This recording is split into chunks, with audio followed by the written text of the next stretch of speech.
गरीब साध साध सब नेक हैं, आप अपनी ठोरे, जो सतलोक ले जाएंगे वो साधु कोई और।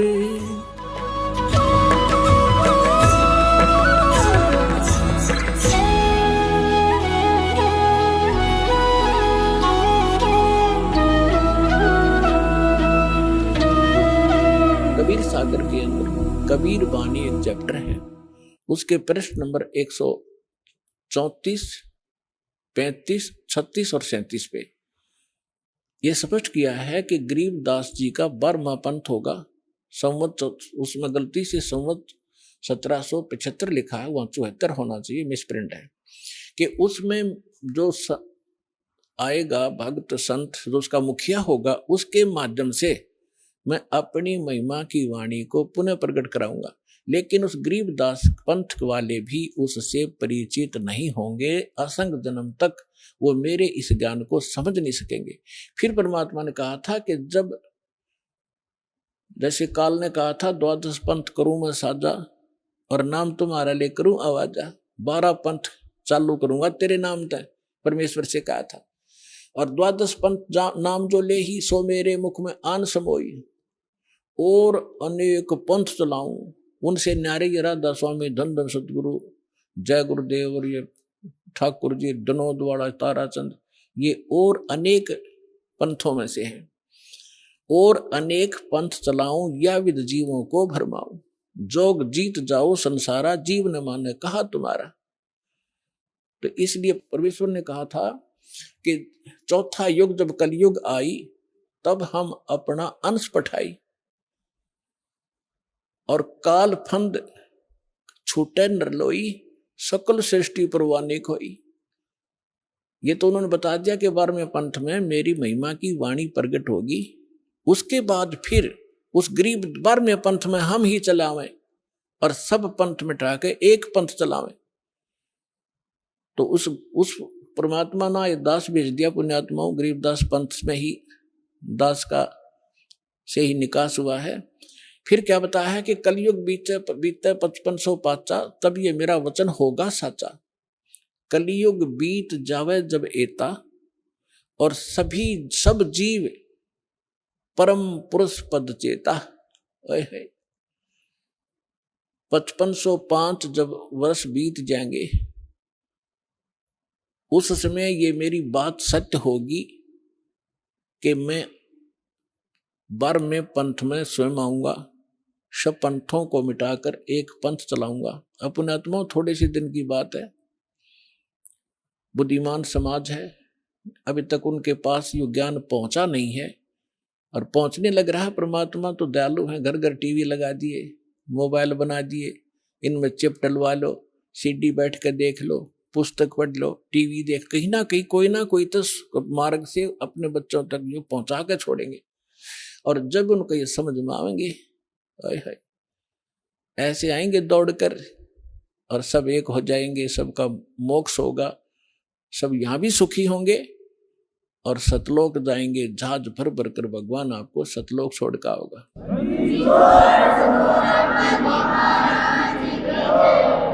तो यहां प्रसंग जो चल रहा था, यहां जो प्रसंग चल रहा है कि गरीबदास जी जो हैं, इनका विशेष योगदान, इसलिए इनकी थोड़ी सी हिस्ट्री सुनाऊंगा ताकि आपको परमात्मा पहचानने में आसानी होगी।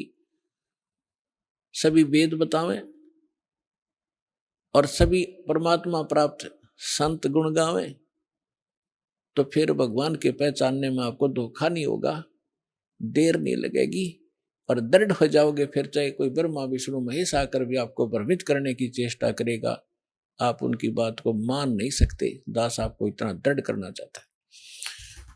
अब जो प्रसंग चल रहा है कि गरीबदास जी जब 10 वर्ष के हुए, गरीबदास जी की थोड़ी हिस्ट्री सुनाऊंगा, यहाँ उनकी जीवन लीला थोड़ी सी सुनाऊंगा, वह पर्याप्त होगी आपके लिए। गरीबदास जी गांव करौथा, जहां अपना आश्रम है, सबसे पहले हमने 1999 में वहीं से स्टार्ट किया था। 2006 में करौथा कांड इन दुष्ट लोगों ने कर दिया था, वो उधर कोई बात नहीं, हम परमात्मा ने हमारा यहाँ सफलता कर दी, हमें तो अपना प्रचार करना है, चाहे कहीं जंगल में बैठ कर गुणगावा भगवान के, बच्चों तक ज्ञान पहुंच जाना चाहिए। तो करौथा गांव के वो मूल निवासी थे उनके पिताजी, और वो ब्याहे थे गांव छुडानी, जिला झज्जर हरियाणा में, और गांव करौथा है जिला रोहतक में। तो यहाँ उनके नाना के छुडानी के अंदर यानी गरीबदास जी की माता का कोई भाई नहीं था, जिस कारण से उनके नाना जी ने उनके पिताजी श्री बलराम जी को, उनका धनखड़ गोत्र है, अपने घर पे छुडानी में घर जमाई बोलते हैं कि अपने जमाई को वहां रख लेना, उसको घर जमाई कहते हैं। तो सारी संपत्ति उनको दे दी, अपनी बेटी को यानी उसके दामाद को। उनके लगभग 2500 बीघा, जैसे राजस्थान में बीघा होता है, तो 2500 बीघा, पहले बीघा ही था यहाँ पर भी, ये बाद में ये बनी है यहाँ पर एकड़, तो 2500 बीघा जमीन था। इतना बड़ा किसान थे। आज के 1400 के करीब, पौने 1400 के करीब एकड़ जमीन बनती है उन 2500 बीघा की। तो सारी संपत्ति के वारिस फिर गरीबदास जी ही थे। 10 वर्ष के बालक थे, उनके पिताजी यानी नाना जी तभी तक वहां साथी थे। तो उनके वहां लगभग 150 गौवें थी, चरागा, क्योंकि अपने खेत बहुत बड़े थे, गौवें रखते थे। गरीबदास जी उन गौवों के पाली जाया करते थे चराने के लिए जंगल में। उनके साथ में अन्य गांवों के कुछ उनके किसान के यहाँ जो किराए पर पाली होते थे, और कुछ अन्य गांव वाले भी अपनी गौवों को उनके खेतों में चराने के लिए साथ चले जाते थे। संवत 1784 यानी सन 1727 और फागुन उतरते की द्वादशी यानी फागुन सुदी द्वादशी को दिन के लगभग 10 बजे सभी गौवें चल रही थी, कोई बैठी हुई थी वृक्षों के नीचे। जांडी उस साइड में जैसे राजस्थान के अंदर जांड होते हैं ना, जांडियां, ऐसा ही स्थिति थी उस क्षेत्र की उस समय, जो आज बहुत से क्षेत्र में राजस्थान के अंदर। तो वहां जांडी ज्यादा होती थी, उन जांडियों के पास बैठी थी। और एक रास्ता है, गांव कबलाना है, छुडानी की सीमा से सटा हुआ। गांव कबलाना से गांव छुडानी में कच्चा रास्ता आता था। उस कच्चे रास्ते के ऊपर एक बड़ा पेड़ था जांडी का, उसके नीचे सभी पाली बैठे हुए थे, इंक्लूडिंग गरीबदास जी, और वो भोजन खा रहे थे, अपना 10 बजे से भोजन खा रहे थे। उसी समय परमात्मा सतलोक से आए कबीर देव, एक जिंदा महात्मा का वेशभूषा बना के। कलयुग के अंदर वो जिनको मिले हैं जिंदा, जैसे जिंदा महात्मा कैसा होता है, मुसलमानों के अंदर विशेषकर इस वेशभूषा के फकीर पाए जाते हैं। सिर पर काला टोप होता है, ऊंचे से चुंडे का नू ऐसे खड़ा सा, और एक ही ओवरकोट होता है काले कपड़ों का, काले कलर का ओवरकोट टाइप एक वस्त्र पहनते हैं, और एक अंडरवियर कच्छा घुटनों तक का। ऐसी वेशभूषा वाले को जिद्दा महात्मा कहते हैं। दाढ़ी केस बड़े हुए होते हैं उसके। इस वेशभूषा में परमात्मा थोड़ी सी दूर पर सतलोक से आकर उतरे, और उस रास्ते, कच्चे रास्ते जा रहे थे, साथ में पाली बैठे थे, गरीबदास जी भी बैठे थे। उन पालियों में बड़े भी थे, कोई 40 वर्ष का, कोई 30 वर्ष का, कोई 10-15 वर्ष का, कोई 50 वर्ष के वृद्ध भी थे, प्रौढ़ भी थे।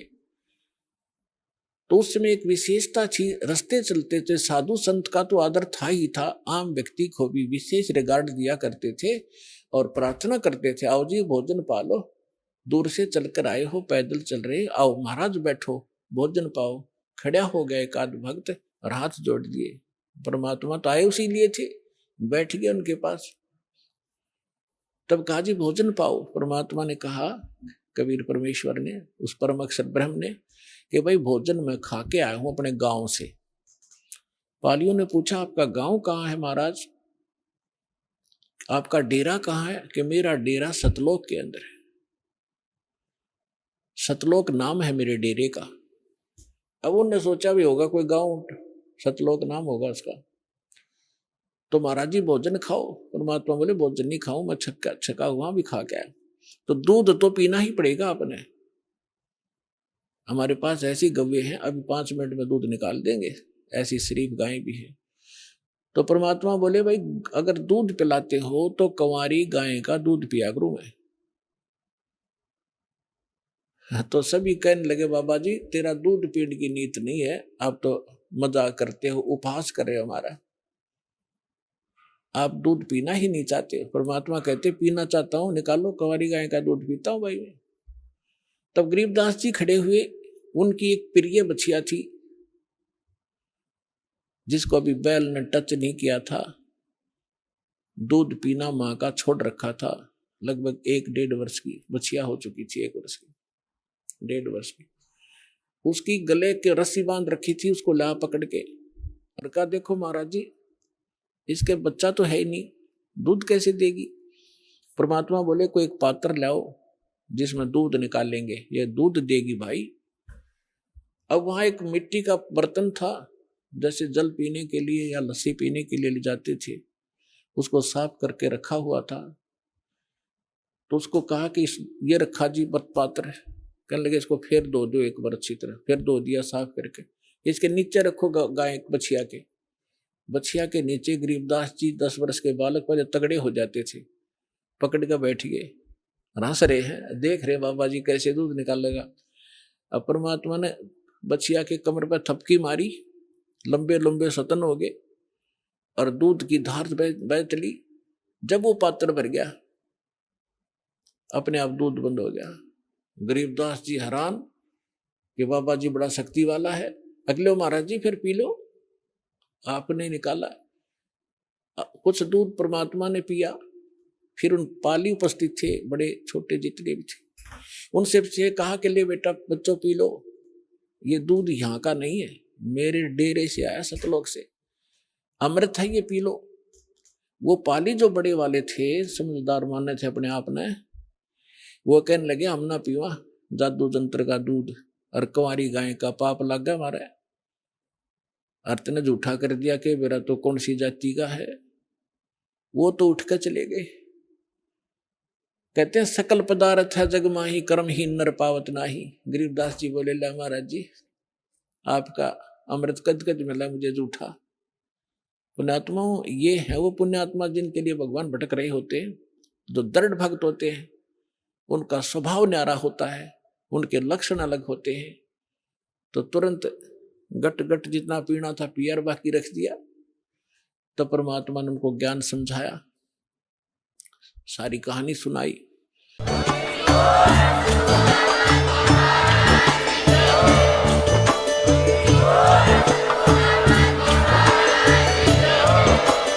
आप सुन रहे थे जगत गुरु तत्वदर्शी संत रामपाल जी महाराज जी के मंगल प्रवचन। अधिक जानकारी के लिए विजिट कीजिए हमारी वेबसाइट www.jagatgururampalji.org। संत रामपाल जी महाराज जी के शुभ आशीर्वाद से पूरे विश्व भर में 500 से भी ज्यादा नाम दीक्षा केंद्र हैं, जिन पर संत रामपाल जी महाराज जी द्वारा ऑनलाइन निशुल्क नाम दीक्षा दी जा रही है। अपने नजदीकी नाम दीक्षा केंद्र का पता करने के लिए संपर्क करें 8222880541।